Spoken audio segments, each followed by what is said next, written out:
यह कहानी है महान राजा विक्रमादित्य और एक धोखेबाज स्त्री की। उस समय उज्जैन नगरी पर प्रतापी राजा विक्रमादित्य का शासन था। उनकी न्यायप्रियता और दानशीलता के चर्चे दूर दूर तक फैले हुए थे।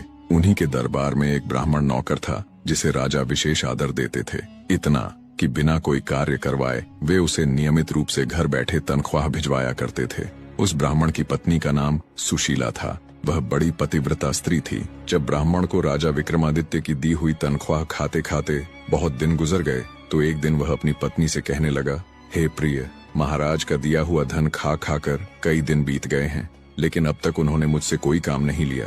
भला मैं उनका यह एहसान किस प्रकार उतारूंगा। अपनी पत्नी से राय मशवरा करके वह राजा विक्रमादित्य के दरबार में जा पहुंचा और कहने लगा, महाराज, आप मुझे बराबर तनख्वाह तो देते हैं पर बदले में कोई काम नहीं लेते। इस प्रकार मैं आपका एहसान कैसे उतार पाऊंगा। अतः आप मुझसे कोई ऐसा काम लीजिए कि आपका एहसान उतर जाए। राजा विक्रमादित्य ने उसकी बात सुनकर कहा, ब्राह्मण देवता, मैंने यह प्रतिज्ञा ली हुई है कि किसी ब्राह्मण से काम नहीं करवाऊंगा। यदि आप यही चाहते हैं तो मेरे कहने से गंगा स्नान कराइए और एक कलश गंगा जल मेरे लिए भी लेते आना। मैं आपको यही कार्य सौंप सकता हूँ। राजा विक्रमादित्य की बात सुनकर ब्राह्मण खुशी खुशी घर लौट आया और अपनी पत्नी से सारी बात कह सुनाई। सब सुनकर उसकी पत्नी थोड़ी चिंतित हो गई और बोली, स्वामी, अगर आप गंगा स्नान के लिए चले गए तो मैं आपके बिना अन्न जल कैसे लूंगी। आप तो जानते ही हैं, जब तक आपके दर्शन न कर लूं मैं कुछ खाती पीती नहीं। ये तो मेरा रोज का नियम है।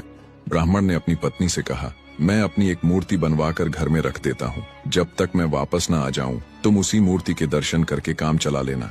यह कहकर उसने अपनी ही जैसी एक मूर्ति बनवाई और घर में रखवा दी।